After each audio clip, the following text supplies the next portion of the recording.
Okay, so these are the solutions to the first test on solving oblique triangles.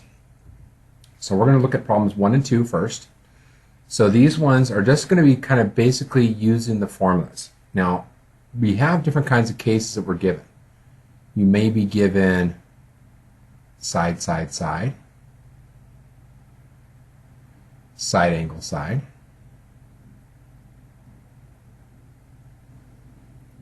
angle, side, angle, angle, angle, side, and then we have the special one we got to be careful with, which is side, side, angle. So on these first two, if you're given three sides or two sides and an included angle, this one requires the law of cosines. So this is law of cosines. These guys, in law of cosines, just so we can see it, is this one. These other three require law of sines. So these guys are all law of sines.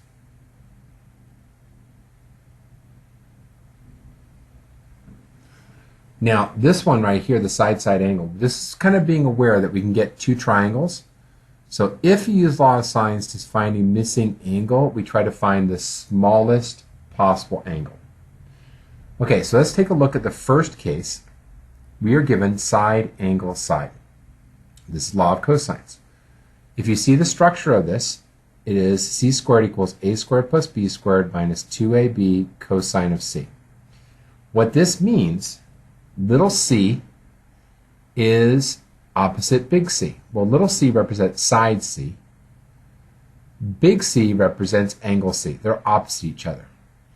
But what you want to look for is that these three pieces right here are all together. They're on one side of the equation.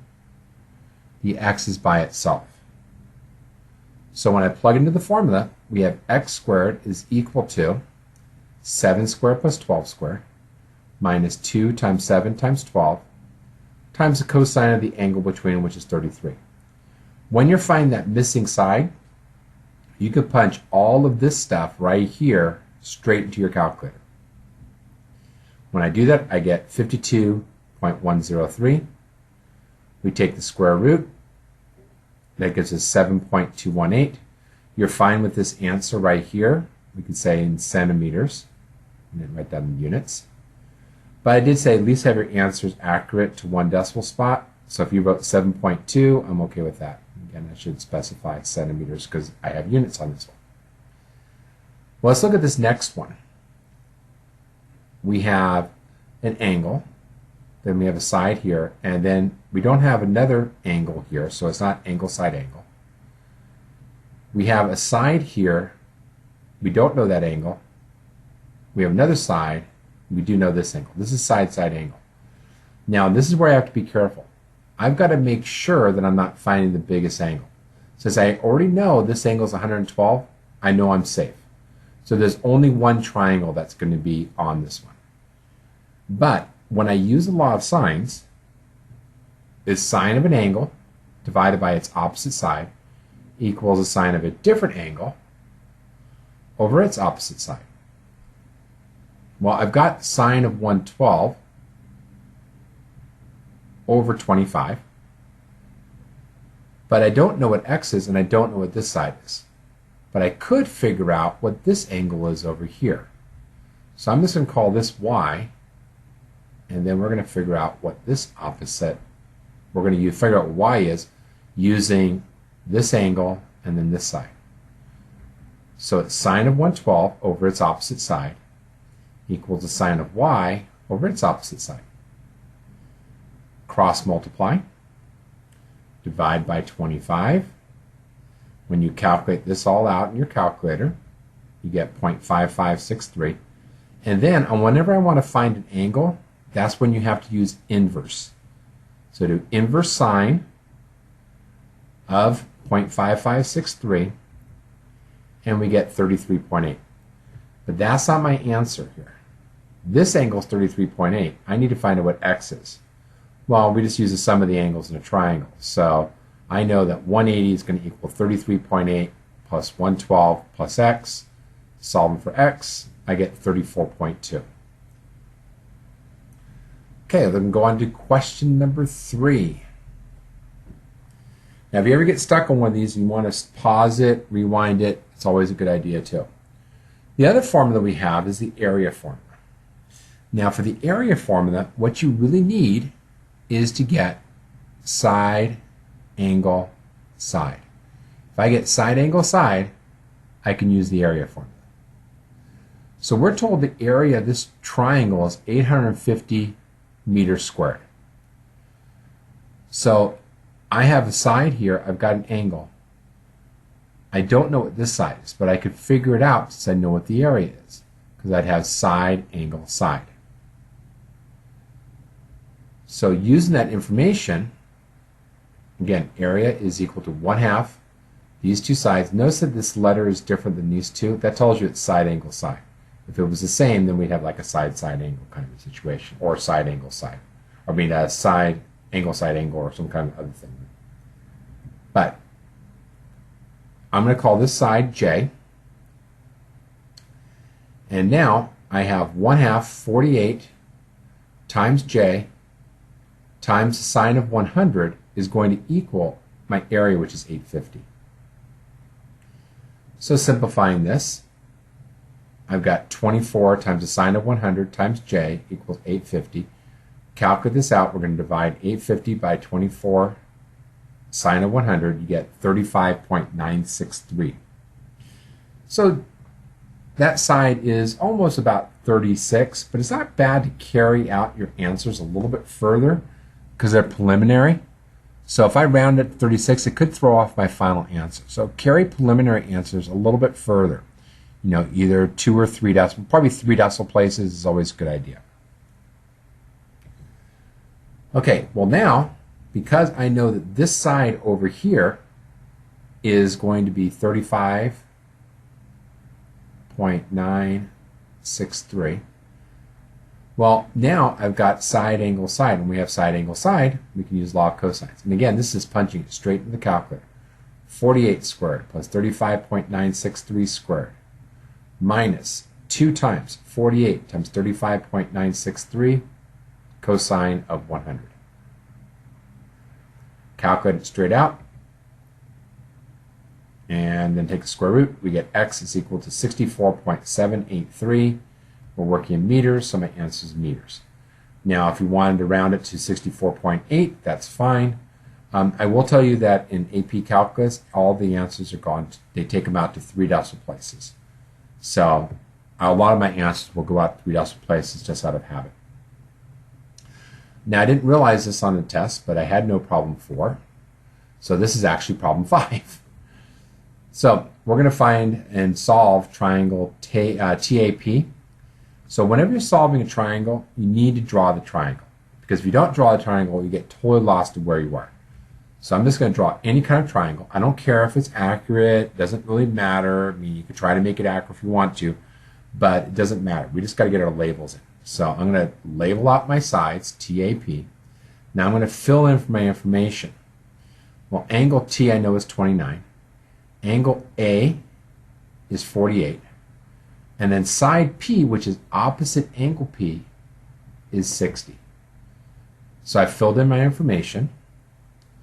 Now I got to think about what I have. Well, I've got angle, side, angle. Well, the first thing is, the easiest thing to do is get angle P. I know the sum of the angles in a triangle is equal to 180. And when I solve for that, I find that angle P is equal to 103. Now, I definitely did not draw this to scale. You know, I drew it with angle P being the smallest one, but it doesn't really matter because we're just using it for points of reference.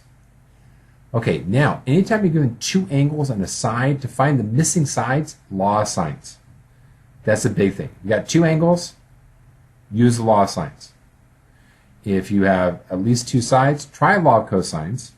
Unless you have side, side, angle, then you're forced to use law of sines.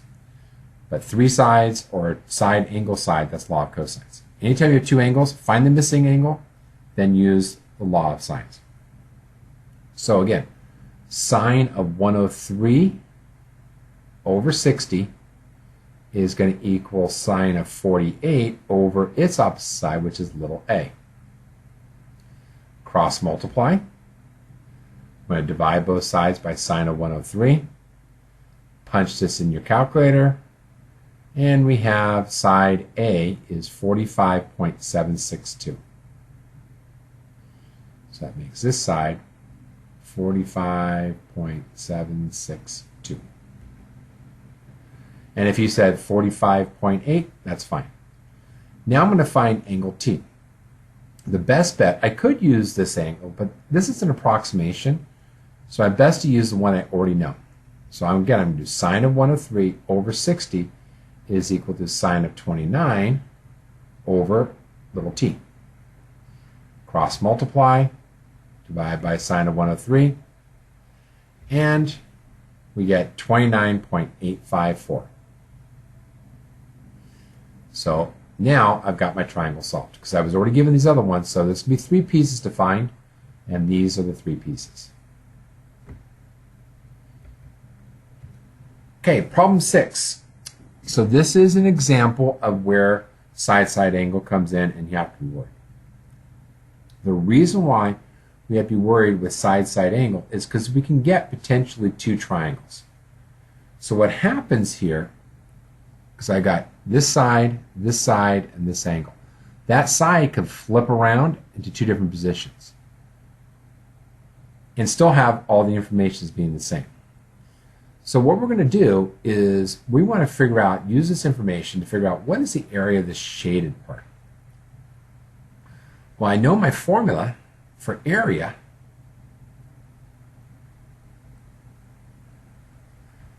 is equal to 1/2 AB sine of C, which is side angle side. Well, I've got this side, I've got this side. Best thing to do is try to figure out what this angle is. Now I won't be able to do that initially, but that's kind of my target area that I'm looking at. I mean, I could try to figure out what this missing side is and find out this angle. That's possible, but it's going to actually be easier using this formula right here. And this is one method. There's lots of ways of doing this, actually. Okay, so I'm going to start with this. So if you think about the big triangle, I've got sine of 30 over 10 equals sine of B over 18. Now, again, cross multiply, divide by 10. Now, sine of 30 equals 0.5 times 18 is 9, divided by 10 is going to be 0.9. Now, this is where we have to be careful. The acute angle is doing inverse sine. That's 64.158. That's this angle right here. This other angle that I have over here is 180 minus 64.158. So this angle is going to be 115.8. Now, we can also see with the isosceles triangle, this is 64.158, so is this one. And also, or I can use the fact this is a straight angle, that these two have to add 180. But this comes from an isosceles triangle, so that's another way to kind of see, why do we do 180 minus it? Because this is where the other one comes in. Now, once I know these two, if I add these two together, subtract from 180, I find that this angle up here is going to be 51.684. Again, once you have 2 angles in the triangle, you can always find the third. Now I'm going to find the area of the triangle, so I need side angle side. Well, there's my side angle side. So I'm going to do 1/2 10 times 10 times the sine of the angle between them. And we got our answer, 39.23 inches squared. Okay, for our last problem, it's applying an area kind of a volume problem. So first thing that we should notice is everything's kind of parallel when we work with this. So this 8 feet right here is the same over here. So that's also 8. The first thing, and I know that this side opposite here would be 10, this back side 6, this side over here is 9 if I want it, but I kind of need this one. First thing it says, find the angle labeled theta. So I'm looking for this angle right here. Well, I've got side, side, side. That's the law of cosines. So, again, these three pieces are together. The 6 is by itself. So the 6 goes where the c is. The 8 squared, 9 squared, minus 2 times 8 times 9 times the cosine of theta. Doesn't matter in order you did the 8 and the 9. Doesn't matter. Okay, now this is the one you got to be a little more careful with in terms of solving. We'll square 36. We'll do 8 squared plus 9 squared, get an answer. Then we'll do 2 times 8 times 9, get an answer. You cannot combine these two together. My next step is subtract 145. Then I'll divide both sides by negative 144. We get 0.7596 is equal to cosine of theta. Cosine, you don't have to worry about multiple answers when we work with triangles. We do when we work with graphs, we work in unit circle, or other kinds of issues, but not with triangles. I'll do inverse cosine, and I got 40.8 degrees. Now we're going to find the area. Well, all I need is side angle side again. So now I got the 48. I go 40.8. I can plug it right into my formula. 1/2 side, the side, sine of the angle between them. Straight calculation, we got 23.525 feet squared. Ask how many square feet of wood is necessary to build a crate. In other words, find the surface area. Well, this triangle here and this triangle are the same. And I got to realize that that's a rectangle.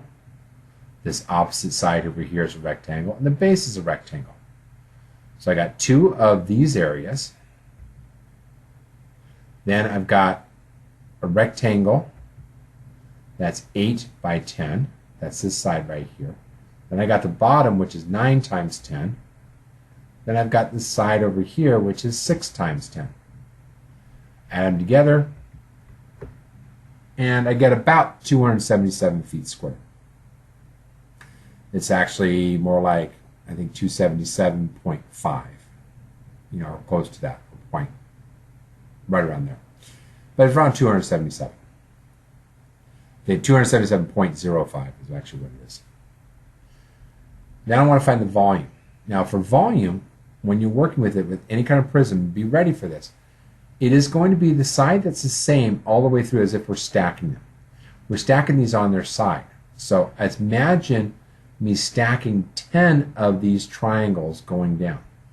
Well, the volume is just going to be multiplying the base area, this area right here, this triangle, times as if I stacked 10 of them going back. So I'm going to take this problem right here and multiply it by 10. And there's our answer. Okay, so I plan to also put one for the practice test as well. So make sure you look at both, and that will help you for the retake.